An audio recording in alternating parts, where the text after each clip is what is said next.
Hallelujah, praise the Lord. प्रियो यीशु मसीह के मधुर मीठे नाम में आप सभी का आज के इस एपिसोड में, इस प्रोग्राम में मैं स्वागत करती हूँ और परमेश्वर का हृदय से धन्यवाद देते हैं कि उसने हमें जीवित रखा है, हमें जिंदों की ज़मीन पर रखा है। और परमेश्वर का धन्यवाद क्योंकि यदि हम जीवित हैं तो सिर्फ इसलिए कि अपने जीवन के द्वारा, अपनी बातों के द्वारा, अपने कार्यों के द्वारा अपने परमेश्वर को महिमा दें। आप जानते हैं आप क्यों जीवित हैं? इसलिए नहीं कि आप दुनिया की बातों में, दुनियावी चीज़ों में, चिंताओं में बस रोते रहें। परमेश्वर ने इसलिए आपको जीवित रखा है कि आपका हृदय आनंद से वो भर दे, आप आनंदित होकर उसकी महिमा करें। और जब आपके साथ के लोग आपके चेहरे के नूर को देखें, आपके चेहरे की मुस्कान को देखें, तो इस बात को कहें, इनका परमेश्वर भला है, इनका परमेश्वर है जो उनकी चिंता करता है। हालेलुया। प्रियो, आज का जो वचन है बहुत ध्यान से समझिएगा, सुनिएगा, क्योंकि हर घर में, हर परिवार में हो सकता है आपके जीवन में चीज़ ने घर बना लिया हो, आपके जीवन पर कब्जा कर लिया हो, पर आज ज़रूरी है कि आप इस वचन को सुने, सीखें और समझिए कि आज परमेश्वर का आत्मा आपको किस चीज़ के लिए गाइड कर रहा है। हालेलुया। प्रियो, आप मेरे साथ यदि पढ़ने के लिए निकाले रोमियो की पुस्तक, उसका 12 अध्याय, उसके 14 पद से ही, अपने सताने वालों को आशीष दो, आशीष दो, श्राप ना दो। आप समझ गए होंगे आज का वचन क्या है। बहुत से लोगों के फ़ोन आते हैं मेरे पास, बहुत सी लेडीज़ के फ़ोन आते हैं जो कहती हैं कि हमारे घर के कुछ लोग हमें सताते हैं, परेशान करते हैं, हम उनके साथ भला करते हैं, उसके बावजूद वो हमारे साथ बुरा करते हैं। हम उन्हें कुछ नहीं कहते पर वो हमें गलत बातें बोलते हैं, गलत बातें सुनाते हैं। कुछ भाइयों के फ़ोन आते हैं कि बहन, हमारे पड़ोस के लोग या हमारे ऑफिस में या हमारे आसपास के लोग हमें सताते हैं। फिर मैं आपको बताना चाहती हूँ, बाइबल इस बात को बताती है कि जो तुम्हें सताए तुम उसके लिए प्रार्थना करो। कई बार हम मसीह लोग जो यीशु मसीह पर विश्वास करते हैं, हम वचन के पढ़ने वाले हैं, हम परमेश्वर के भवन में जाते, सब चीज़ें, पर हमारे भीतर से जानते कौन सी चीज़ ने कब्जा कर लिया है? क्रोध ने, गुस्से ने। इतना क्रोध मनुष्य के भीतर आ गया है, इतना गुस्सा कि उसे पता ही नहीं रहता वो किन शब्दों को मुंह से निकाल रहा है, वो क्या कह रहा है। आप खुद नहीं जानते कि जब आपका विरोधी, आपका बैरी जब आपसे कुछ बातों को कह रहा है, जो बातें शायद सही नहीं है, तो आप अपोजिट उसको क्या बातें कह रहे हो। यदि आप प्रभु के मानने वाले लोगों, विश्वास करने वाले लोग, आज सुनिए प्रभु का वचन आपसे क्या कहता है। अपने सताने वालों को आशीष दो। आप जानते आप किसको फॉलो करते हो? यीशु मसीह को। और यदि आप यीशु मसीह के विषय में जानते हैं, अभी आपने गुड फ्राइडे सेलिब्रेट करा, मनाया, ईस्टर मनाया। क्या हुआ गुड फ्राइडे के दिन? क्या हुआ जब यीशु मसीह क्रूस पर थे? एक पीड़ा से वो गुजर रहे थे। उनको एक रात पहले गतसमनी के बाग में पकड़ा गया।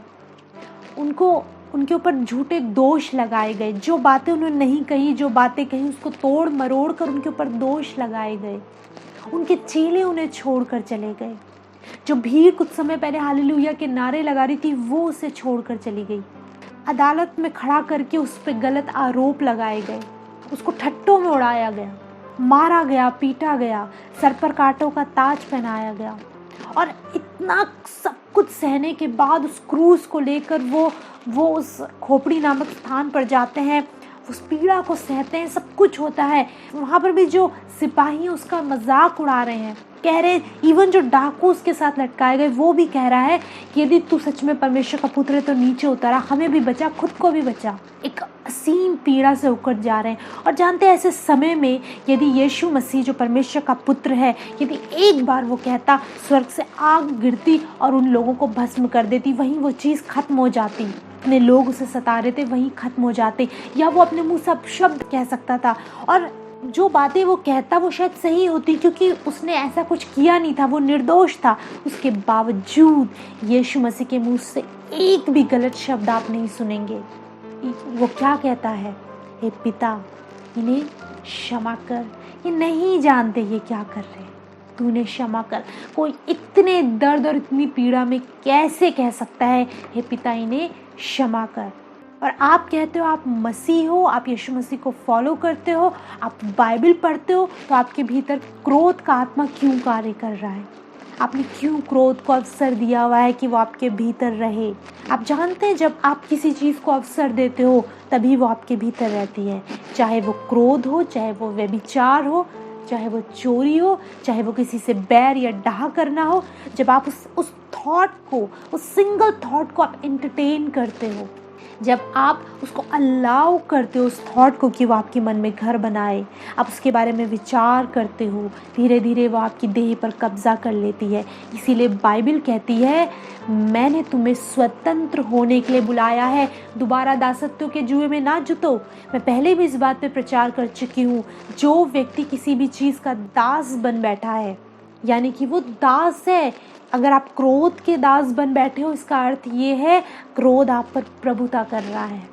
कैसे आपकी थॉट पर प्रभुता कर सकता है क्रोध? आप देखिए उस क्रूस की ओर, जब वो वहाँ पर वो यीशु नासरी, वो पवित्र, वो निर्दोष व्यक्ति, परमेश्वर का पुत्र, जब वो कुछ नहीं कहता, जब उसके सताने वाले उस पर आरोप लगा रहे थे, तो आप क्यों कहते हो? बाइबल कहती है अपने सताने वालों को आशीष दो, श्राप मत दो, उनके बारे में बुरा कहना बंद करिए।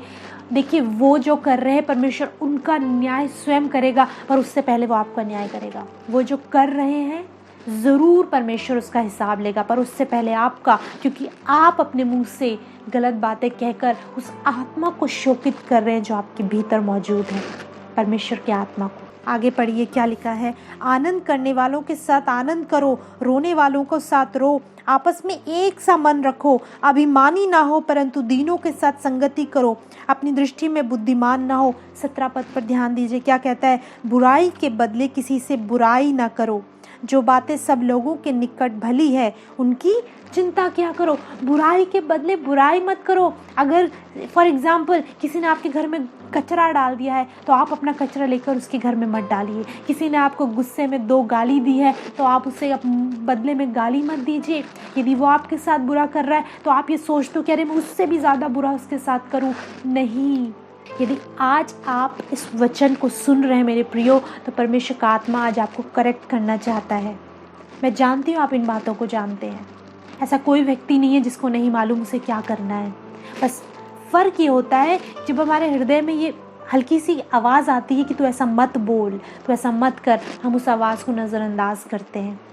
पर आज आप नज़रअंदाज मत करिए, क्योंकि आज परमेश्वर का वचन आपसे साफ साफ इस बात को कहता है, यदि तेरे साथ कोई बुरा कर रहा है तो उसके साथ बुरा मत कर। यदि आपकी सास आपके साथ बुरा कर रही है, आप उनके साथ बुरा मत करो। यदि आपकी बहू आपको अच्छा नहीं कह रही है तो आप उसके साथ बुरा मत करिए। आप जिस इमेज में ढाले गए हो, आप जिस खूबसूरती से रचे गए हो, अपनी खूबसूरती को मेंटेन करके रखिए, अपनी सुंदरता को बनाए रखिए। जिस तरीके से, जिस सांचे में प्रभु ने आपको ढाला है, अरे एक समय था जब आप दुनियावी चीज़ों में, दुनिया की बातों में, पाप में थे, तब आप कुछ भी करते थे, फ़र्क नहीं पड़ता था। पर आज जब एक दिन आपने अंगीकार करा, जब आप प्रभु के पीछे चलने लगे, अब प्रभु ने आपके जीवन को बदल दिया है। अब नए जीवन की सी चाल चलिए। यदि पुराने जीवन में भी क्रोध था और इस नए जीवन में भी क्रोध है, तो चेंज कहाँ आया? लोग कैसे कहेंगे कि इस व्यक्ति में चेंज आया? फिर आप कितना भी हालेलुया बोले, आप कितना भी बाइबल उठाकर उनके सामने चलें, आप कितना भी चर्च गोइंग पर्सन बन जाए, कोई फ़र्क नहीं पड़ेगा, क्योंकि आपका भीतरी मनुष्यत्व नहीं बदला है। आप बाहर से कितना भी दिखा दे कि मैं बहुत धर्मी हूँ, मैं बहुत अच्छे बातें बोलती हूँ या बोलता हूँ, पर आपके भीतर यदि क्रोध है, जब आप देखिए, जब सब कुछ सही है और आप अच्छा बन के दिखा रहे हो, तब तो कोई भी अच्छा बन सकता है। किंतु जब चीज़ें, परिस्थितियाँ बिगड़ रही हैं, जब कोई आप पर क्रोध कर रहा है, जब कोई आपकी बुराई कर रहा है, जो काम आपने नहीं किया उन बातों को बोल रहा है, ऐसे समय में जब आप अपने भीतरी मनुष्यत्व को कंट्रोल में रखते हो, ऐसे समय में दिखाई देता है कि आप सच्चे मसीह हो, आप सच्चे परमेश्वर के जन हो। आप जानते हैं विजयी कौन है? मैंने पिछले एपिसोड में भी इस बात को शेयर करा था। कौन है विजयी? क्या वो जिसको गुस्सा आया और उसने कुछ भी अनाप शनाप बोल दिया, गाली दी, हाथ उठा दिया, मार लिया या गलत बातें बोल दी, अपने क्रोध को बाहर प्रकट कर दिया? क्या वो विजयी इंसान है या वो विजयी इंसान है जिसने अपने भीतर के क्रोध पर जय पा ली, जिसने अपने भीतर के क्रोध को काबू में कर लिया। बहुत मुश्किल है। 99% लोग फेल हो जाते हैं इस चीज़ में। 99% लोग जो नहीं काबू कर पाते अपने भीतर के क्रोध पर। अगर आपने बुराई के बदले बुराई करी, शाप के बदले शाप दिया, किसी ने आपके को गाली दी, आपने उसके बदले में गाली दी, या आप जो वो कर रहे हैं बुरा वही आप कर रहे हो और आपके भीतर वो चीज़ पनप रही है, वो क्रोध बढ़ता जा रहा है, तो मेरे प्रियो, आप कितना भी धर्मी बनने की कोशिश करें, परमेश्वर आपके मन को जानता है। वचन बताता है वो मन को जांचने वाला परमेश्वर है। आप विजयी कब बनोगे? कब प्रभु देखेगा मेरी बेटी ने काबू पा लिया है अपने क्रोध पर, अपने गुस्से पर? इसका अपने आप पर होली स्पिरिट से प्रार्थना करिए, वो सहायता करेंगे। आप जानते हैं यीशु मसीह ने क्या कहा? मैं तुम्हें एक सहायक दिए जाता हूँ। हम इस भेद को नहीं समझ पाते। अरे वो हर चीज़ में आपकी सहायता करेगा।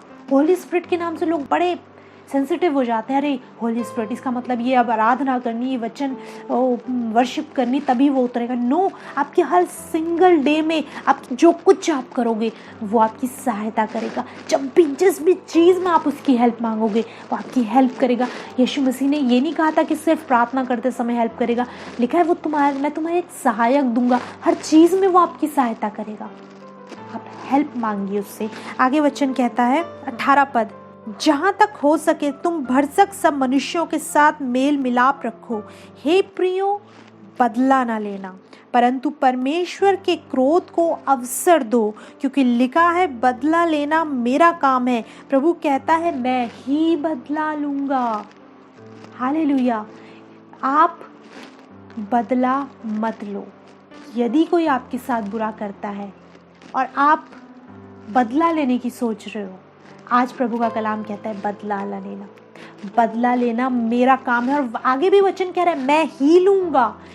आप ये मत सोचिए कि दूसरा व्यक्ति हमेशा खुशहाल जिंदगी जिएगा आपके साथ बुरा करके। नो, प्रभु बदला लेगा।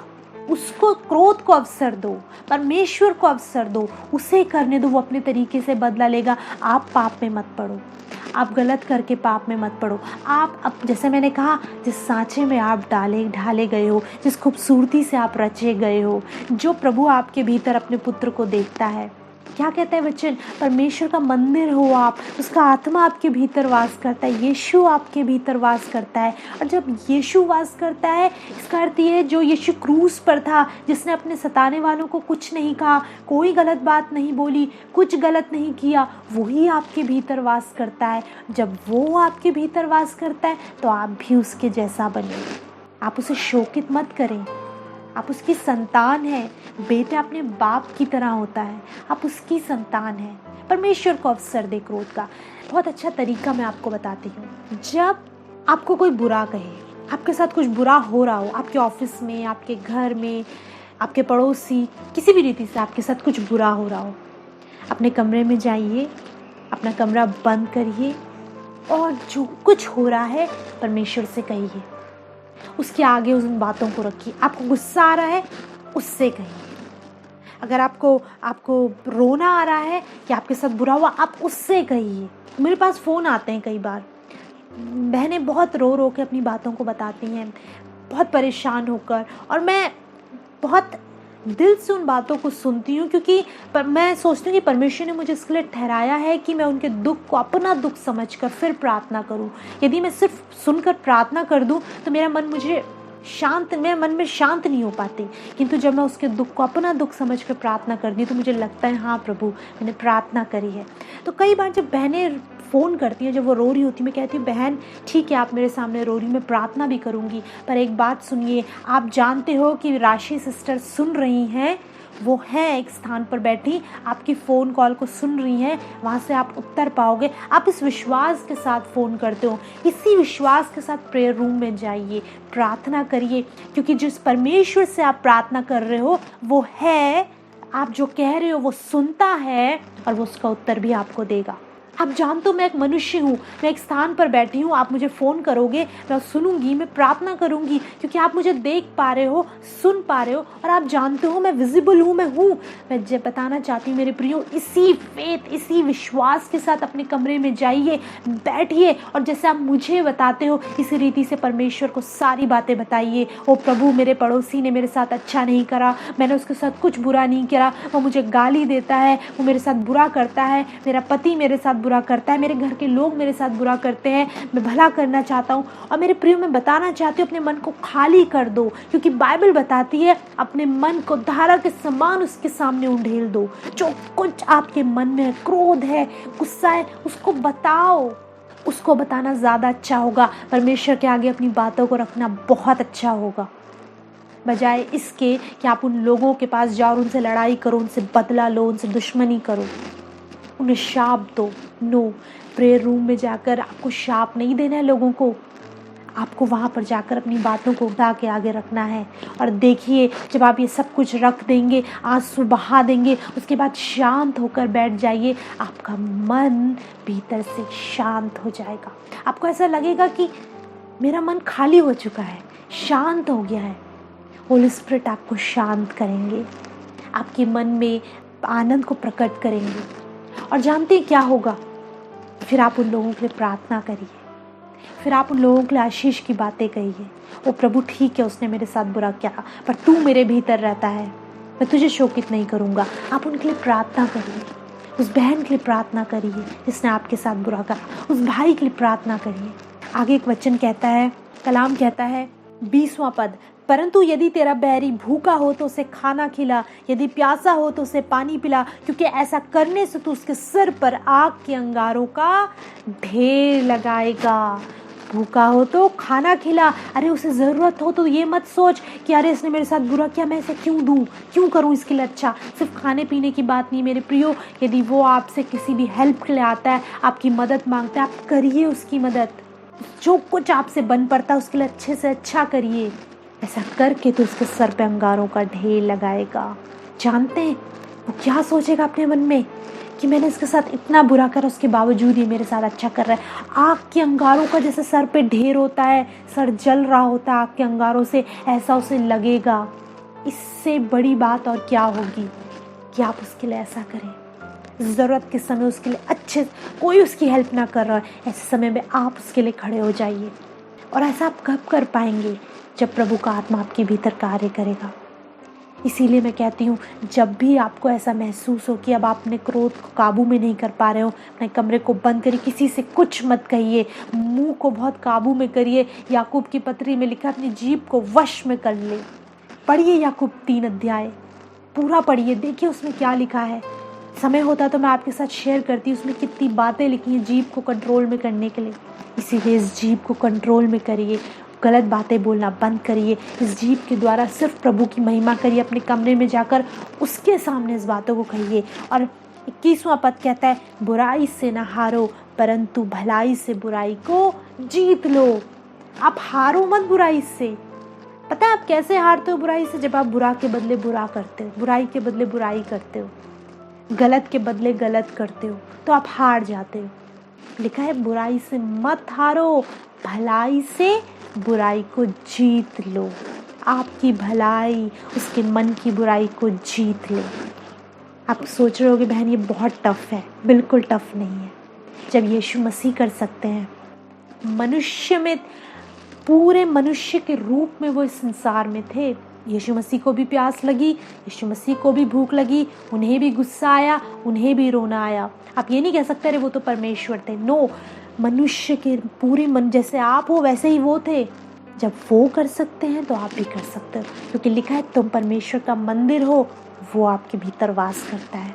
पिछले समय मैंने शेयर करा, परमेश्वर की आत्मा को शोकित मत करो। आप अपने एक्ट्स के द्वारा उसे शोकित करते हो, शोकित मत करो। मेरे साथ एक स्थान से निकालेंगे, नीति वचन 15 इसका 13 पद क्या कहता है? मन आनंदित होने से मुख पर भी प्रसन्नता छा जाती है, परंतु मन के दुख से आत्मा निराश होती है। मन के आनंदित होने से, पता है आपका मन आनंदित कब होगा? जब आप अपने कमरे में जाकर अपनी बातों को उसके आगे रख दोगे। आप उस व्यक्ति से लड़ने नहीं जाओगे, प्रभु से उन बातों को रख दोगे। और जब परमेश्वर के आगे उन बातों को रखोगे, अरे उसका आनंद आपके भीतर उतर आएगा। मन के आनंद होने से मुख पर भी प्रसन्नता आ जाती है।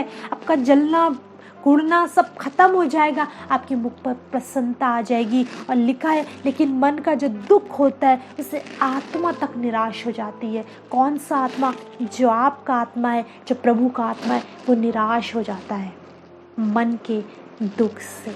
इसीलिए मेरे प्रियो, ज़रूरी है अपने युद्ध को परमेश्वर के हाथ में सौंप दो। आपका जो युद्ध है, अपने आप मत लड़िए उस युद्ध को। मैं करूँगा, अब देखो उसने मेरे साथ ऐसा करा है, मैं इससे भी बुरा करूँगा। अपने युद्ध को परमेश्वर के हाथ में सौंप दो, उसे करने दो। अभी हमने पढ़ा, परमेश्वर के क्रोध को अवसर दो।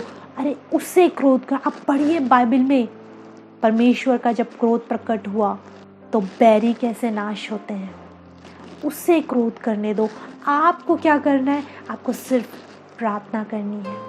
आप कुछ भी गलत ना कहिए ना बोलिए, अपने मन को शांत रखिए। एक और स्थान से पढ़ूंगी, नीति वचन 14:30 क्या कहता है? शांत मन तन का जीवन है, परंतु मन के जलने से हड्डियां भी जल जाती हैं। शांत मन, यानी जब आपका मन शांत है तो आपका तन में जीवन रहेगा, तन में भी प्रसन्नता दिखेगी, खूबसूरती दिखेगी, चेहरे पर नूर दिखेगा। पर अगर आपका मन जलता है, लेकिन उससे हड्डियां भी जल जाती हैं। मन के जलने से हड्डियां भी जल जाती हैं। इसीलिए ज़रूरी है आपका मन शांत रहे। प्रियो, आप ये सब मैं आपको क्यों बता रही हूँ? क्योंकि बड़ी बड़ी बातें तो आप बहुत सुनते हैं, पर ये छोटी छोटी चीज़ें हैं जिनको करेक्ट करना ज़रूरी है। पता है, परिवार तबाह हो रहे हैं इस क्रोध के वजह से। परिवारों में प्रेम नहीं आ पा रहा, भाई भाई आपस में लड़ रहे हैं, परिवारों में शांति नहीं है। एक दूसरे से बढ़कर, जैसे एक ने कुछ कहा तो दूसरा उससे बढ़कर उन बातों को कहता है। यदि एक ने गलत किया तो दूसरा उससे बढ़कर गलत करता है। ऐसे में प्रेम खत्म हो रहा है, परिवारों से लोगों के संबंध टूट रहे हैं। और ऐसे में एक मसीह परिवार जब टूटता और बिखरता है तो दुष्ट को बड़ी प्रसन्नता होती है। फिर आप अलग घर में जाकर आप चर्च गोइंग पर्सन बन जाओ, प्रार्थना करो, कोई फ़र्क नहीं पड़ता। लिखा है, जितना हो सके भरसक मेल मिलाप से रहो, मेल मिलाप से रहो। इसलिए प्रियो, प्रभु का कलाम आज इस बात को स्पष्टता से कहता है, यदि आपके जीवन में ये बातें हैं, इन्हें आज ही दूर करिए।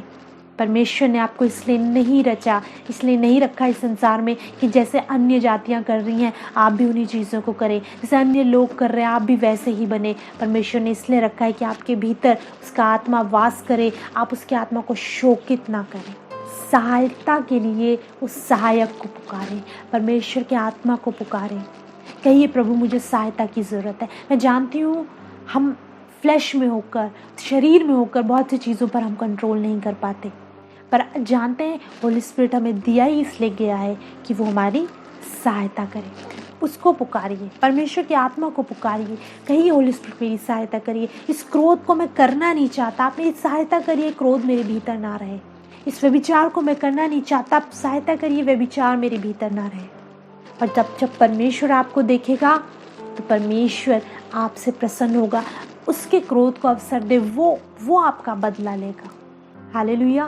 मैं विश्वास करती हूँ कि आज के बाद हर एक भाई, हर एक बहन जो आज इस वचन को सुन रहा है, परमेश्वर की आत्मा के अनुसार चलेगा। अपने हर एक इसी समय बहन, इसी समय भाई, जब आप कलाम को सुन रहे हैं, अपने शत्रुओं के लिए प्रार्थना करना शुरू करिए। कहे और अपने जो कुछ आपने गलत किया, गलत बोला, उसके लिए क्षमा मांगिए प्रभु से। कहिए, प्रभु मैं अपना बदला खुद ही लेने निकल गया था, पर आज मैं कहता हूँ प्रभु तू मेरा बदला ले, तू मेरी सहायता कर। हालेलुया। अपनी आंखें बंद करेंगे, प्रार्थना करें। प्रभु यीशु मसीह, हम सच में आपका हृदय से धन्यवाद करते हैं आपके अद्भुत प्रेम के लिए, आपकी अद्भुत दया के लिए। मेरे प्रभु, सच में आपका वचन कहता है परमेश्वर के क्रोध को अवसर दो। यदि तेरा बहरी भूखा हो तो उसे खाना खिला, प्यासा हो तो उसे पानी पिला, और ऐसा करके तो उसके सर पे अंगारों का ढेर लगाएगा। होली स्पिरिट, हम आपकी सहायता मांगते हैं आपके लोगों के लिए, आपकी बेटी के लिए, आपके बेटे के लिए। यीशु मसीह, आप अनुग्रह करें, इनके मन को बदलिए प्रभु। हाँ प्रभु, ये अपने आप अपने युद्ध को नहीं लड़ सकते। ओ पिता, मैं नहीं चाहती कि इनमें से कोई भी दोबारा से उस दासत्व के जुए में जाए। और प्रभु आप भी नहीं चाहते कि आपका बेटा और बेटी फिर से उन्हीं बेड़ियों में जकड़ जाएं। इनकी बेड़ियों से इन्हें आज़ाद करें प्रभु। यदि क्रोध इनके जीवन में कार्य कर रहा है, ओ पिता आप इस क्रोध को इनके जीवन से दूर करें प्रभु। जब ये तेरे समक्ष आकर आंसुओं को बहाएं पिता, जब प्रभु ये अपने मन को तेरे सामने खाली करें, तो पिता तेरा आनंद इनके भीतर भर जाए। यीशु मसीह आप इनकी सहायता करें। मैं हर एक भाई, हर एक बहन, हर एक बच्चे, जवान, बुजुर्ग को तेरे हाथों में सौंपती, इनके घर परिवार, इनके जीवनों को तेरे नाम से ब्लेस करती हूँ। यीशु मसीह के नाम में प्रार्थना पिता से मांगते हैं, आमीन। प्रभु का धन्यवाद इस वचन के लिए। विश्वास करती हूँ वचन आपके जीवन में कार्य कर रहा है, वचन के द्वारा आप आशीषित हो रहे हैं। और प्रियो, यदि आप वचनों को और सुनना चाहते हैं तो आप हमारे YouTube चैनल पर जाइए, ट्रू शेपर्ड मिनिस्ट्रीज टाइप करिए, बहुत से वचन वहाँ पर है। और विश्वास करती हूँ हर एक वचन से आपको आशीष मिलेगी, आप प्रभु में उन्नति करते चले जाओगे। हालेलुया। धन्यवाद करती हूँ हर एक उस व्यक्ति का जो प्रभु के राज्य के लिए अपने हाथ को बढ़ा रहा है। मैं पर्सनली आप लोगों के लिए प्रार्थना करती हूँ, हर एक का नाम लेकर, जितने भी लोग हमारी मिनिस्ट्री को सपोर्ट कर रहे हैं। और धन्यवाद देती हूँ आपकी उन भेंटों के लिए। और विश्वास करिए कि प्रभु इसके निमित्त आपको बहुत सी आशीषें देने पर है। हालेलुया। आपके खत्ते भंडार, आपके जीवन यीशु मसीह के नाम से हमेशा ब्लेस्ड रहे। और प्रियो, यदि आप लोग भी जो प्रभु के राज्य में हाथ बढ़ाना चाहते हैं, जिसके हृदय में प्रभु का आत्मा बात कर रहा है और वो चाहता है कि इस मिनिस्ट्री को सपोर्ट करे, तो आप ज़रूर से अपने हाथ को बढ़ा सकते हैं। आप हमारे अकाउंट डिटेल्स देखने पा रहे हो, आप हमें जीपे भी कर सकते हैं, जैसे भी प्रभु आपको अगुवाई करे आप कर सकते हैं। जब भी आप अपने टाइट या डोनेशन भेजिए, आप कॉल करके बताइए या हमें मैसेज कर दीजिए, ताकि हम लोग मिलकर आपके लिए प्रार्थना कर सकें। हालेलुया। अगले सप्ताह दोबारा आपसे मुलाकात करेंगे, परमेश्वर के वचन को लेकर आएंगे। तब तक प्रभु में सुरक्षित रहिए, उसमें बढ़ते रहिए, प्रार्थनाओं में बढ़ते रहिए, एक दूसरे के लिए प्रार्थना करिए, प्रभु में हमेशा मेल मिलाप से रहिए। हालेलुया। प्रभु यीशु मसीह में आप सभी को हमारा